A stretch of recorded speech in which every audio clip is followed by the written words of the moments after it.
years or whatever it is. And managing expectations is, you want to manage them up front. I think that's the most important thing. Like, you want to say, like, this is not guaranteed. Understand that it is a startup. It's a great idea, but it's the same thing you do. So this is slightly off topic, but it's the same thing you do if you start a company with a best friend. Like, you want to say, hey, at some point I might have to have a conversation with you where we're not working together. And you need to say that at the beginning, otherwise it's a really awkward conversation when it actually does happen. So I'd say the same thing with an investor in your company. You want to be able to say, gauge how knowledgeable they are about the space, I would say. And then if they aren't super knowledgeable, just say, like, you know, the startup game doesn't really have this 5-year period. It's not like 5 years and out, it's 30 years and maybe. There's a lot of places to go to learn and blogs out there from bitter entrepreneurs who fail. What's a good one that you recommend that teaches the process? Oh, my favorite. I was just saying my favorite blogs were actually Feld is really good. I like Feld a lot. And then Chris Dixon is actually probably my favorite, who understands the space really, really well. I'd say the most valuable people you can talk to don't have blogs, which is a huge bummer, because they are the most knowledgeable of the space. Lawyers don't like, if they do have blogs or they have a bunch of, like, they're not generally people who should, like, they won't be able to give you the correct guidance because they're thinking hourly and you're thinking 10 years. Right. So they don't give you the perfect guidance. It's just it's a question regarding getting investment from friends and family. Yeah. How do you go about, like, setting up like a fair equity exchange when you approach like a friend or family? So a couple of people have done this differently. So I always talk to people about how they structure their deals, because it's basically my job, but it's also really interesting to me. I met this startup wine company. Actually, it's called Slow Down Wines. It's really great wine if you ever run into it. Their leading brand is sexual chocolate. Fantastic. It's a red. They're moving on to whites and soon. But they basically just made it a loan. However, in internet space, it's a little different because you don't have this thing that you get to sell immediately, and it's a different space. I would generally structure it as a convertible note. So I would structure it as, you're going to get a 25% discount to whatever the valuation is going to be in the next round if I get to that point. Otherwise, like, it dissolves, that sort of thing. That's generally how I would go for it. It makes it really simple, easy to explain to someone who doesn't quite understand it, and it's also very fair. Or even if maybe you give them a 50% discount, like, if it's not, I mean, yeah, be nice to your family, I would say, and friends. Be generous. On convertible notes, how does the VC of a Series A ending it or whatever look toward a convertible note? You have a family at 50%, 25%. Do they disfavor that? Do they care? No, it's so familiar to them. They see it every day. They look at it. It's not as clean on a cap table, but and the cap table is just a list of all the investors with their share numbers, just in case no one knew what a cap table was.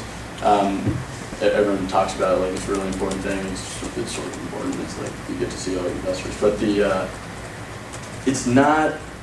No. Basically, they understand that you need to get it off the ground somehow, and they respect it if you got it from your friends and family, I think. If a convertible note, what happens if you don't do a second round? You just start being profitable and then run it as a profitable. So that's why people put caps on their convertible notes. So if you end up being a super profitable company that gets sold for $100 million and you set a $10 million cap on it, that means that their shares converted at 10 million, and so then their shares get they get extra shares basically, like a bunch of shares.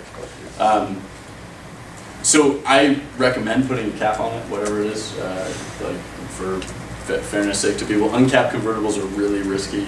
I mean, the only time I see it succeeding is with the Start Fund and Y Combinator with Yuri Milner. And, Well, What about dividends? If you never sell or exit the company, Right. can you offer dividends in the convertible note? oh yeah, well, generally what you would do is convert. So you would say, hey, I think it's fair to convert it at this. It'll turn into equity. So you put a timetable on that? Some people do. Some people put like a year and a half, something like that. But I think a couple incubators do have a year on their convertible, and then it converts.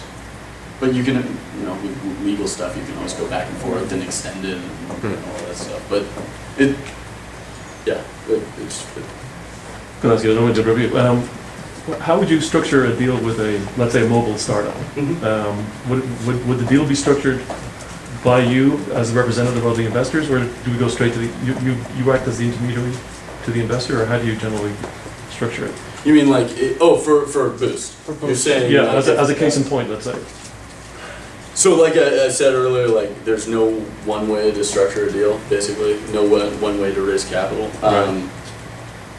Sometimes, basically my place is a place where you can list what you want your valuation to be. It Right. doesn't necessarily mean it's going to be that.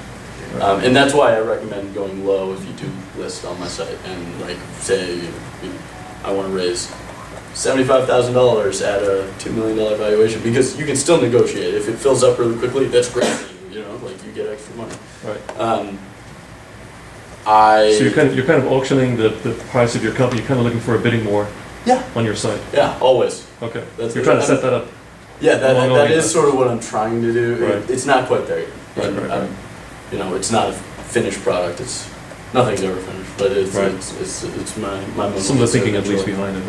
Yeah, that is the idea. I want it to have that mentality of. Have you used Kickstarter? I've looked at it. I haven't actually used it. Okay, so Yeah. Kickstarter has this mentality where like if one of your friends is in, everyone's in, and it just sort of Right, this slowly. whole crowd thing. And I want that to happen, and it's the same mentality with investors. It's just I want to be able to illustrate that online, and eventually be able to move the entire process online. It's such an offline process right now. It's tough to do. Yeah, that was kind of my question. So I see, it seems to me the investor space is so intimate. If I'm going to invest in your company, it's a very intimate thing. I have to get to know you. How do you make that? How do you curate that online with Boost Fund? Yeah. See, if I already know somebody at DFJ Frontier, I don't need Boost Funder, because I'm going to go to them and if it works out, you'll go to them first. I'm all set. But if I don't, how do you help me? So, I mean, my goal is to get enough information about the company or yourself up there so that the investor will say, I like the guy, I don't like the guy. And then he'll want to connect with you. I mean, I can't digitize that relationship, right? Like, it will be very difficult to. Right now, I want to assist the process rather than replace the process. And I just want to be able to connect investors with startups with investors more so, because that's the direction that I'm looking for. But no, that's a great question. I will not be replacing it anytime soon. It'll probably be a 5-year process, but eventually there might be this thing that happens where you go to Boost Funder and you can just It definitely get will happen invested. eventually, there's no doubt, yeah. Oh no, it's definitely moving online. Yeah. It's just there is this element of you need to meet. Maybe we'll do one more? Yeah, sure. And then I want to, Tonight Show with Adam here, I just need to let him have a beer at some point. Yeah, that's right. We'll do 2 more because we got 2 Okay, minutes. great. I was just gonna ask, how does Boost Funder make money, or That is a great question. That was my question. Right now, it's just siphoning money. That's what your dad wants to know, You right? get half of everything. Yeah. Well, see, there are a couple ways to go about like building your business. One is trying to own the market. So, Open Table, for instance, didn't charge for their kiosk. They basically gave it away, and then they charged like $1 every time someone made a reservation. And the reason was they wanted to own the market. They wanted to own the entire thing. They didn't want that one-off sale. They wanted to just own it forever. And that is one way of doing it. It's a very difficult way to do that. I am not doing that. I am going after by going after these okay, so I'll tell you how I'm actually going to make money. University-based incubators are all structured basically the same way. So they have, the school gives this one little program between, $75,000 and $150,000. And that program gives money and guidance to 10 companies, 7 to 10 companies. And between $7,000 and $10,000. And it's given directly to the company. It's not equity, it's not convertible note, it's nothing. It's basically just a donation to the company to keep going. What I can do, because I'm focusing on these university-based incubators, is I want to help those programs keep going. So what I can do is actually crowdfund those programs, because by not dealing with equity, it's not complicated. So if it's just a donation, I can crowdfund for that thing. And then I can take, 5 to 10% of whatever I raise for those. While every incubator has 10 companies, and I want to be connecting those to all to investors. And my, monster plan is like having alumni networks sort of like feed the beast, so to speak. So like, yeah, so it'd be like Stanford, Cal, all these huge alumni networks look at all these companies, and then they want to support their alma mater, so they keep putting money into these companies. That's the monster plan. I don't know. We'll see where I am in 6 months. Sounds like a great idea. Yeah. Let's say someone has a great idea, Okay. and he met you in a group, in a meetup like this, Yep. and he liked you very much, and he wants to Thank you. Are you meet touching you yourself? again. Yeah, he wants to meet you again and have a chance to give about 20 minutes presentation. Yeah. What is the best way to contact you? So this is my email address. Okay. And I have cards somewhere that I will just distribute. I'll put them and throw them at you guys. And anyone can email me and ask questions or whatever you want. If you need a connection to someone, I will attempt to make it if I know the person. I'll definitely make it if I know the person. If I don't know the person, it will be very difficult for me to make it. But I just want to help people. Like, that's my goal. So anything I can do to help, let me know. Honestly, the SCV you thought was Santa Clara, right? He cleared it up really quickly. I was like, oh, you're like 20 minutes away from where I am. Not quite. Turns out it's an hour and a half from where I was after landing. Well, thank you guys very much. This is really, really great.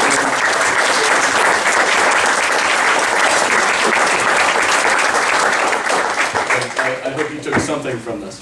We did, buddy. Absolutely. Oh, This is from us. I love that. Don't forget us. I won't. Not that anymore. That was great notes, Now you're in man. my wardrobe. You look smashing in it. Yeah, great. Well, are we drinking now? Somebody get the guy up here, will you? I had a water somewhere. Oh, there's Yeah. my You're right there. I promised him a summer ale. If you can get an opener right here, right there on the bag. Oh, here? Yeah, Oh, right here, Pop yeah. that open for him. Thank you very much. All right, buddy. All right, guys. Was that awesome or what? Yeah. Stop. All right, let me wrap up a couple things and we'll, when I told my family about Adam coming in, my wife was impressed with the fact that he came all the way from Silicon Valley. And I started telling him, no, you understand the family. I mean, his dad worked for Ronald Reagan, and they invested in these, and my daughter was like, but his sister was on Naked Brothers band. She's like, get out of here, that's so cool. So that's what. And my cousin was just in all the celebrity blogs kissing Selena Gomez. So yeah, that was a big deal. Your cousin's Justin Bieber? She is. And it's because they're in the movie together. All right, hey guys, I wanted to give an update on Startup Weekend. Brian, I forgot Yes. to put that up front. Can you give everybody an update on where we're at with the weekend? Does everybody understand what Startup Weekend is all about? In 54 hours from Friday night to Sunday night, we're going to launch 10 companies. So everyone can come, pitch their idea, we'll vote on the top 8 or 10, whatever we decide, and then we'll gather teams, we'll actually create companies during that time. It's typically in big cities. This is an event that's unique for a city of our size. So we really want to get this thing going. We have the right team together. We have the right venue now. We've got Judges and mentors, I'll tell you, I'm not gonna announce that right now, amazing. I mean, some top-notch entrepreneurs, VCs, and angels are gonna come in and judge this event. And coach the teams as they create their companies up until Sunday night. Really kick-ass stuff. Ryan? Yeah, so has anybody here ever done a startup weekend before? Sorry for everybody over here, I don't want to jump tables. Okay, right. Four people. It's really a cool event, is it not? I mean, you really take away a lot from it. And to Eric's point, I mean, for us to do this in a town like this, where, you know, we are not Santa Clara, but we are Santa Clarita. And it's amazing the local support we've gotten just from the city here. And like Eric mentioned, we have people coming from all over to help out with this, so it's pretty amazing. So really, at that point, it's about putting the event together. Like Eric said, we actually just secured our venue. It's going to be on Town Center Drive. If anybody out here lives out here, it's kind of a high visibility area. It's a great location. It's going to be perfect for what we're doing. But really, we just need to put all the pieces together. And one of the big things that we need to do is put together food operations. So if you have any experience with feeding people throughout an entire weekend, kind of pounding the pavement to get food sponsors, that sort of thing on board. It's very lean, it's very simple, but if you can help out with that, we'd love to kind of have you on board to kind of, again, pound the pavement with that. The other thing is going to be logistics. Can we go back to that? So you don't have to be a food prep person, just basically a foodie, someone who can figure out what 50 people would eat for 7 meals. Plan it out. There we go. Thank you, Lisa. And then, okay, great. So you want to see Brian right after this, guys? Yeah. Anybody interested? Thank you. Why don't we just get a sponsor and have Tilted Kilt Cater and have the girls come in all day long? There it is. You know what? We're going to give out smaller tasks and work in a team. So food would be one giant umbrella, and then we'll divide that up into. Okay. What I'm trying to get into. Okay, brilliant. Well, There you yeah, go. let's See Brian. let's have a chat. Okay. And then same thing in. Go ahead. Yeah, so just general operations, somebody that can come and kind of help make sure we have enough chairs, tables, that sort of thing, making sure there's enough water, just general logistics, making sure we can go out and get enough, whiteboards, notepads, pens, paper, all that good stuff. So just basic stuff like that, extracurricular stuff that can make the weekend very special. And then also, too, the big part of it's promotion, making sure that we get the word out. And that's going to require a little bit of guerrilla tactics. If you want to go to a coffee shop and put a flyer up, or if you want to just really hit on social media and make sure that we get the good visibility both online and offline. That's going to be a key element. So those are 3 major things. If you can help out with any 3 of those, or any sort of other route, promotion for blog interviews, that sort of stuff, please let's have a chat. Say again? The date? October 5th. October 5th through the 6th and 7th. 7th. So. Give Yeah. venue. Is there a registration We do. open now, or? Great point. Registration is actually going to be open tonight. So this is your first chance to kind of get in and buy an early bird ticket. So this hasn't been announced yet, but we are opening registration tonight, so get in early. We have, hold on one second, this is important. We promoted this in LA last month, and we had a lot of people interested. So this is going to sell out quick. I don't want LA to buy all our tickets, which would be really lame. So what Brian and I worked out is we're not going to announce the startup weekend officially for 3 days. Yeah, we'll give it till Friday night. So if you can Friday get in there night by will Friday promote night, exactly. But the tickets are open for you guys tonight. Right now? Tonight. We'll say before midnight. How about that? Before midnight, scv.startupweekend.org. Okay, that's important. Because we want to make sure that local people here attend it. It's not so much that LA can come in. I mean, we want them too, of course. They're nice people. It does sell out really fast.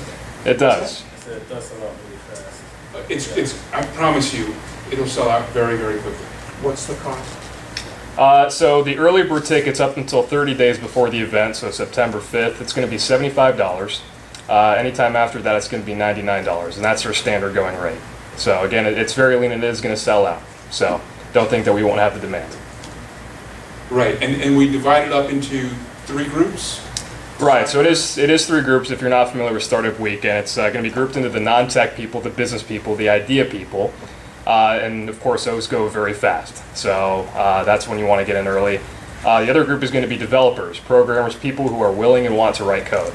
And then the other group is designers, people UI, UX, JavaScript, all front-end client-side stuff.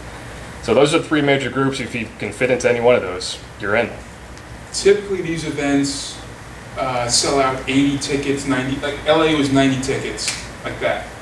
We want to do something more intimate for Santa Clarita, because it's our first event, number one, and because this is more of a community in LA. So we're going to do 40. 40 altogether, so that'll 40. leave So I promise you 15, they're gonna go. 15 for business, 15 for developers, and 10 for designers, so it'll go quite quick. Oh, 10 designers? I thought we were doing more designers. No, 15, 15, 10. Yeah. I'm running every day. Sorry, Okay, guys. great. Suggestion, if you want to sign up as a team, I saw that dynamic in LA. It was really cool because a team got behind an idea, walked up,